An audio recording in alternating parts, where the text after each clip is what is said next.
Magandang araw! Para sa aming bisita iglesia ay we visited 7 churches. Each church ay nagbasa kami ng tigdadalawang istasyon ng krus. Dito sa simbahan ng Immaculate Conception, binasa namin ang unang istasyon ng krus, ang huling hapunan ni Jesus. Kasunod ng ikalawang istasyon, ang panalangin sa Getsemani.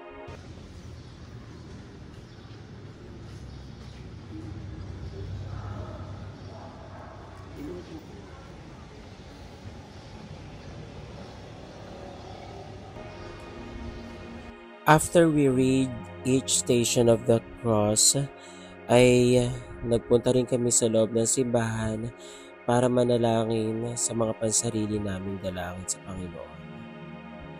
Panata na talaga ng aming pamilya ang pagbibisita iglesia, and for the record, this is the first time we did visita iglesia sa umaga na 7 church lang ang aming pupuntahan dahil usually ginagawa namin ito sa gabi kasabay ng maraming tao sa 14 na simbahan.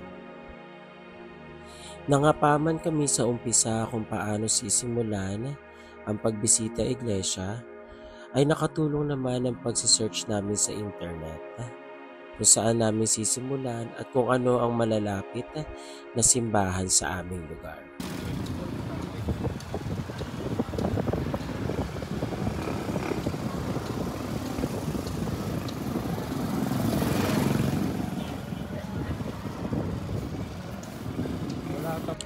Para sa ikalawang simbahan namin, dito ay nagtungo kami sa Santo Niño de Tondo Church o mas kilala sa Tondo Church. Dito ay binasa namin ang ikatlo at ika-4 na istasyon ng krus. May naabutan pa nga kami na nagpepenitensya sa harap ng simbahan kung saan sinusugatan talaga ang kanyang likuran.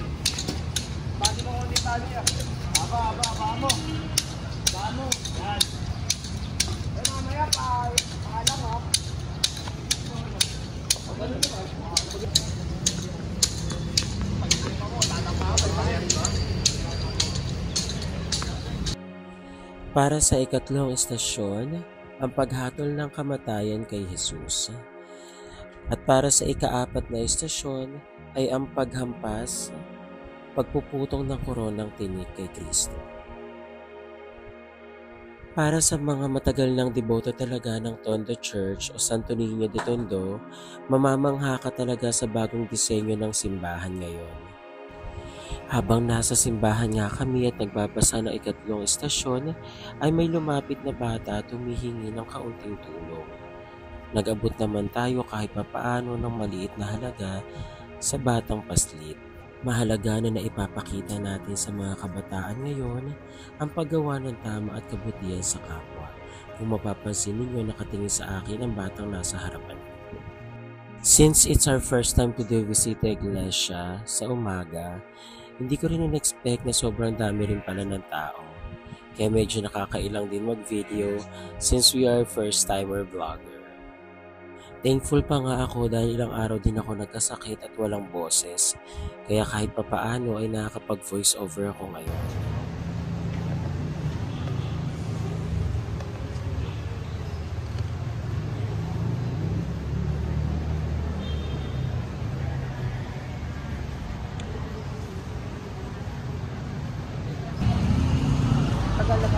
Sige na, mag-arono ka na. Yan na o. On the church.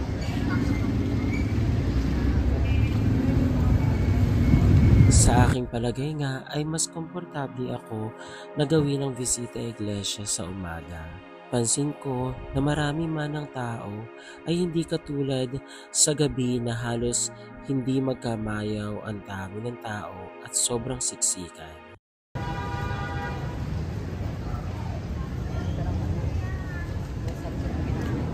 Sa una lang yun, kaya nga unang panalangin eh. Okay yung picture. Siniguro rin nga namin na sa 7 simbahan na aming pinili ay hindi kami mahirapan sa mga kalsada na aming dadaanan. Napansin nga namin na may mga kalsadang nakasara para sa paghahanda ng pagdagsa ng maraming deboto sa bawat simbahan. Kinukuhanan mo ba? Opo.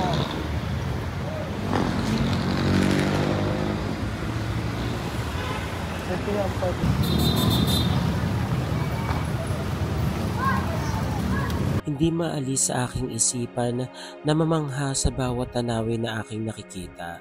Madalas man kami magsimba sa mga simbahang ito, ay patuloy pa rin akong naa-amaze sa ganda at kultura na ibinabahagi nito. Habang inaalala nga natin kung paano naghirap si Kristo na pasanin ang krus patungo sa kanyang huling hantungan, ay nare-realize din natin ang bawat kasaysayang ibinabahagi ng mga simbahang ating napupuntahan. Dito sa Binondo Church ay binasa namin ang ika-5 at ika-6 na estasyon. Para sa ika-5 estasyon, si Jesus ay nagpasan ng krus. Sa ika-6 na estasyon naman, siya ay nadapa sa bigat ng krus. Napansin ko rin dito ang tila ba ay isang pamilyar na mukha sa aking tabi. Tama, si ate nga na aming nakasama sa Tondo Church. Gustuhin ko man siyang kilalanin ay tila ba siya ay nagmamadali.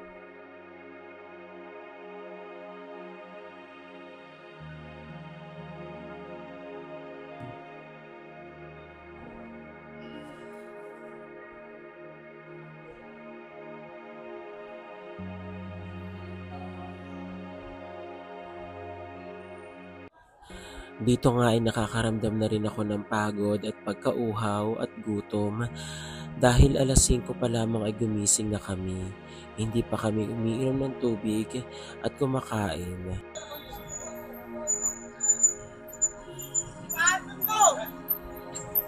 Uy, nakarit pa yung ano. Ano mo, is lang tayo. Parang nakasusin masyado. Di na nga namin napansin na naka-red light pa pala at tumawid na kami. Sabi nga niya sa sir. Game. Sa aming pagpapatuloy nga ay mapapansin ninyo sa mga kalsada ang mga nagpepenitensya. May kanya-kanya silang ginagawa tulad ng pagbubuhat ng krus at pagpapalo rin sa kanilang sarili.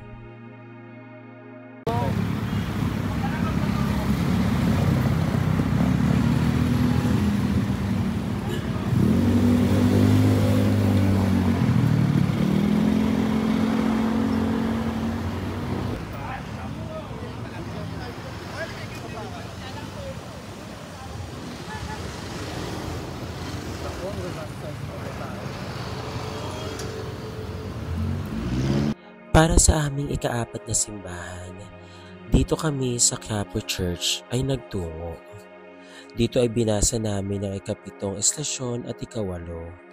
Para sa ika-7 estasyon, si Jesus ay tinulungan ni Simon Sireneo.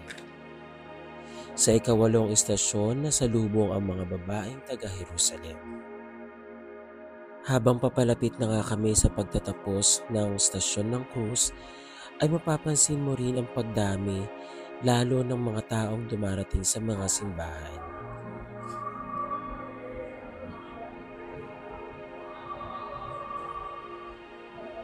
Dito ay mas lalong nagiging limitado ang espasyo na aming ginagalawan. Nahirapan na din kami sa pagkuha ng video dahil sa dami rin ng tao. Siya ang Panginoon Diyos, sumasin, putaw mo para sa bahay lahat, para na naman ang sasas.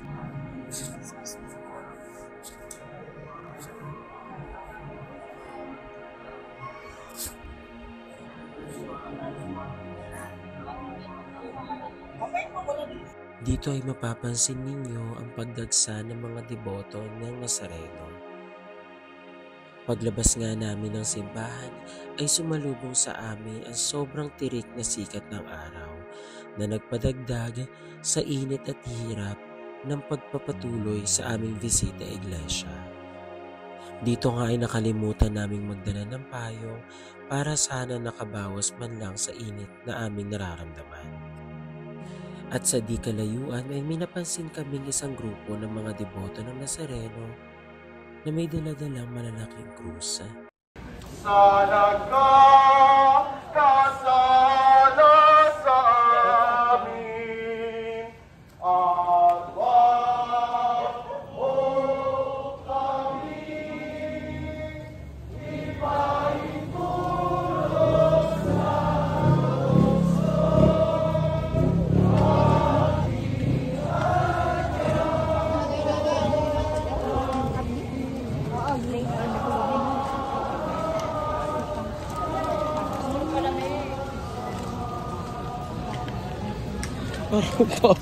Para sa aming ikalimang simbahan, nagtungo kami sa San Sebastian Church. Dito ay binasa namin ang ika-9 at ika-10 istasyon ng krus. Namangharin ako sa istruktura ng simbahang ito na gawa rin sa metal o bakal.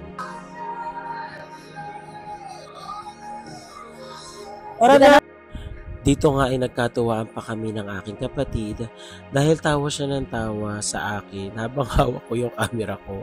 Kahit ako rin hanggang ngayon ay natatawa pa rin dahil nga sa sobrang haba ng selfie stick na hawak ko. Sa totoo lang ay kahit ako naiilang kung paano ko kukuhanan ng video ang vlog na ito papunta sa simbahan dahil nga sobrang haba talaga ng selfie stick na hawak ko. Dahil gusto ko rin na makunan kami na parang 360 habang naglalakad. Ganun din yung mga nasa paligid namin.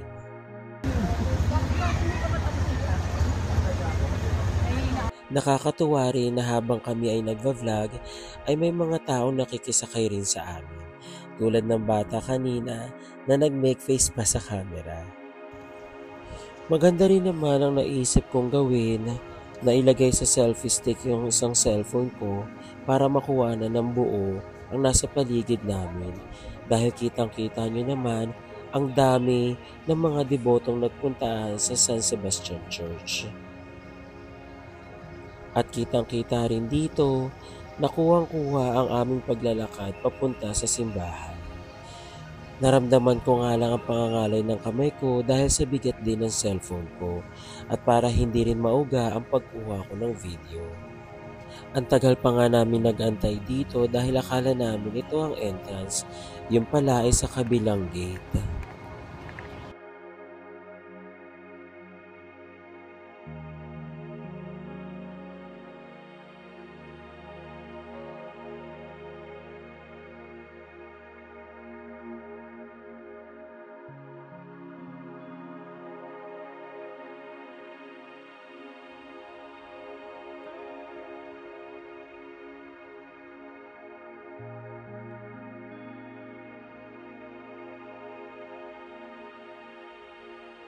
Para sa ika-9 na istasyon ng krus, si Jesus ay pinako sa krus. Para sa ika-10 istasyon, pinatawad ni Jesus ang magnanakaw. Karamihan nga sa simbahan na aming napuntahan, ang mga istasyon ng krus ay nasa labas mismo ng simbahan. Para na rin siguro maiwasan ang pagdagsa o ang pagsisikip ng mga tao sa loob nito. Ganyan ang pupunta. Tapos pupunta mo ulit sa gitna, papatayin.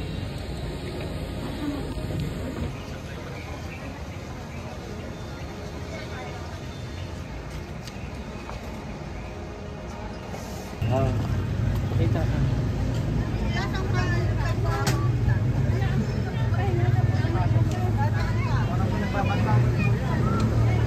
Dito ka, pakita. Ay, grabe. Pagano'n lang.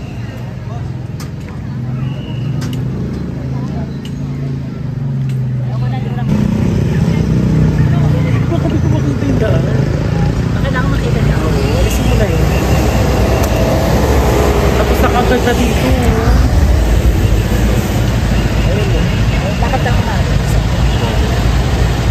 Pagano'n ka na tayo pa ikot.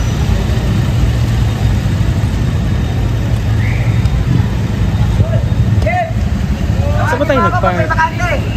Mag-inform muna ako sa school. Bakit? Yung payo. Kaya isip mo na. Hindi mo daw magsagot na kaya. Doon ka sa akin. Para hindi makaling over. Maganda guys ng church. Para sa aming ika-6 at ika-7 simbahan, napili namin ang lugar ng Intramuros. Dito, 2 simbahan na magkatabi ang aming pinuntahan. Dito rin ay mapapansin ninyo ang magagandang tanawin na inyong makikita sa video.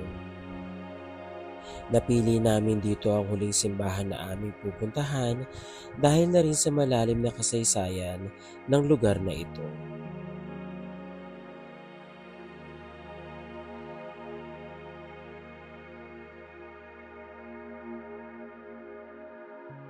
Dito ay makikita ninyo sa bawat sulok ng lugar na ito ang malalim na kasaysayan kung paano nabuo ang Intramuros sa mga dayuhan na nanakop sa atin noon. Talagang mamamangha ka sa mga estruktura ng mga lumang bahay dito.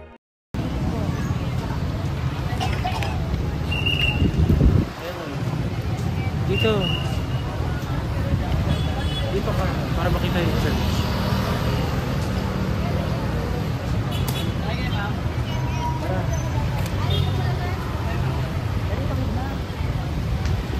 Wait lang.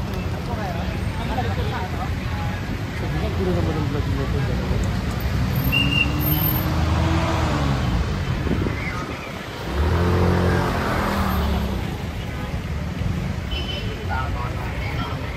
Alam mo yung journey?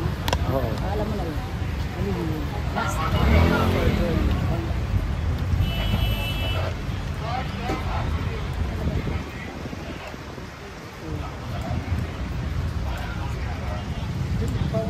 Parang tabi na.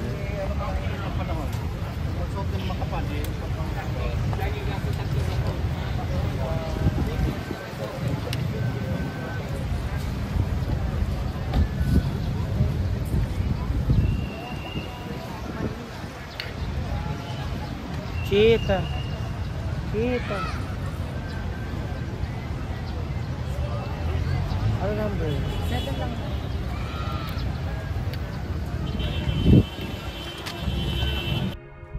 Para sa aming ika-6 na simbahan, dito ay nagtungo kami sa Manila Cathedral Church. Dito ay binasa namin ang ika-11 na istasyon at ang ika-12 na istasyon. Dito nga ay di rin magkamayaw ang dami ng tao.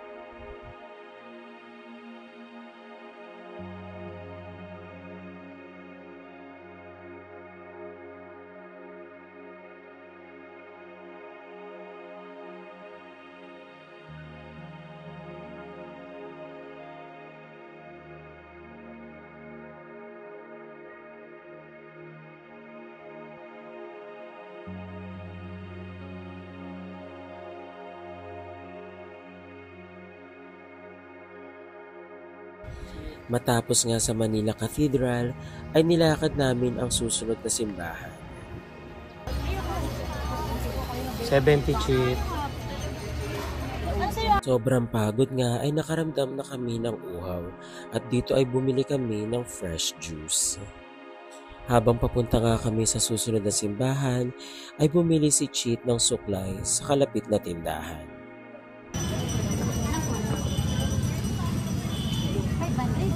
Kaya nga sabi ko sa inyo. Magkano ba? 25 daw. Kaka-start lang niya. Wala pa siyang bayan. Ako ba daw sa ganyan na nagdadaan? Wala na.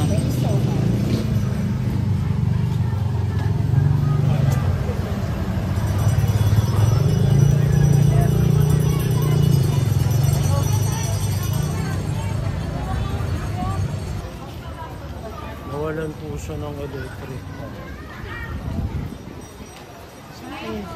Mapapansin ninyo sa video na ito na tila ba hindi na maganda ang mood ng aking kapatid. Dahil nga hinabol namin ang babae na posibleng nakakuha ng kanyang ifan. Baka nakakotse mo yun. Halos hindi ko na nga siya makausap dito dahil medyo pricey din naman kasi talaga ang Jisoo Life. Eh yung ano yung Jisoo,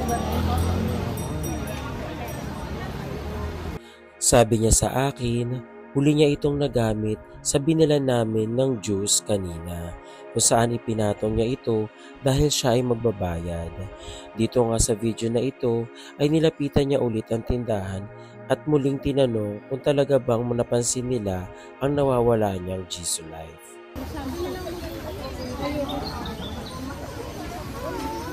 Sir, mais po. Sandwich kayo ba sa baka dito?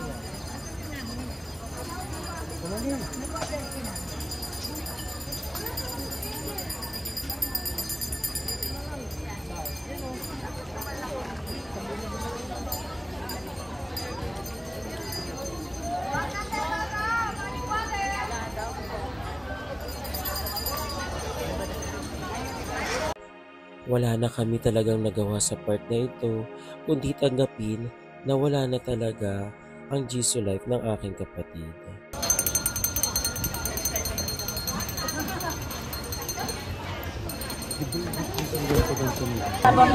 Tinanong ko siya, wala daw.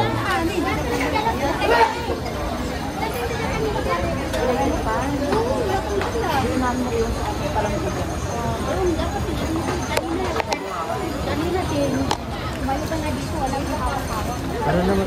Sige, okay na. Dito nga ay sinubukan pa namin kausapin ang kalapit na tindahan na binila ni Cheat ng suklay.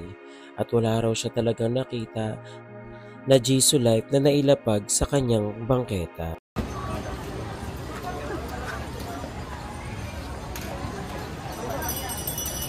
Bigla ka tumigaw, nawawala yung ano. Ako pa matumakboy kasi nang tao. Tuluyan na nga namin talagang tinanggap na hindi na namin makikita ang ifan ng aking kapatid. Malungkot man, pero nakakuha na rin kami ng magandang aral dito na laging isabit ang mga bagay para hindi mawala ito sa ating sarili. Para sa aming huling simbahan, kami ay nagtungo sa San Agustin Church. Dito ay binasa namin ang 13 at 14 na istasyon ng krus.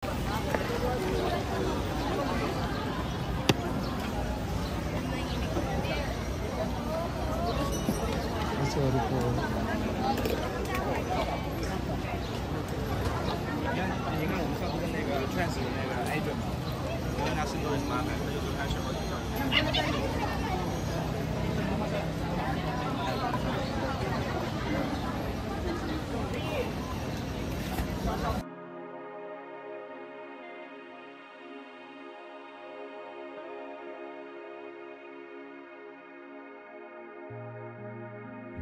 Para sa 13 istasyon, ang paglilibing kay Jesus. Sa 14 naman, ang muling pagkabuhay ni Jesus. Para sa pagwawakas ng aming bisita iglesia, ay marami kaming napulot na aral. Aral na dadalhin namin kung paano si Kristo ay naghirap para sa ating lahat.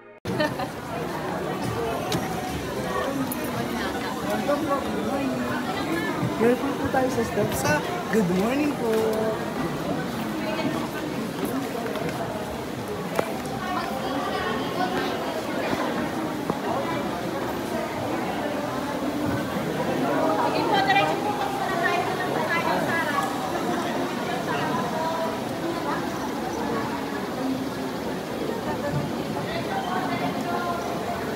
Taos-puso po akong bumabati sa inyong lahat, naway mapuno ng kapayapaan at kaligayahan ang inyong mahal na araw. Huwag po natin kalimutan gumawa ng tama at kabutihan sa ating kapwa. Kaibigan. Diretso na tayo maglakad. Gilid. Hindi ko na kaya, init. Hindi lang ako pamaypay. As mo nga yung pamaypay, Chick. Ayun o. Hindi yan. Ay, pero gusto mo, itinutupi.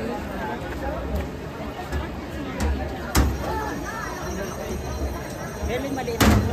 Magkano dito ko? 50 po. 50 daw. Kulay.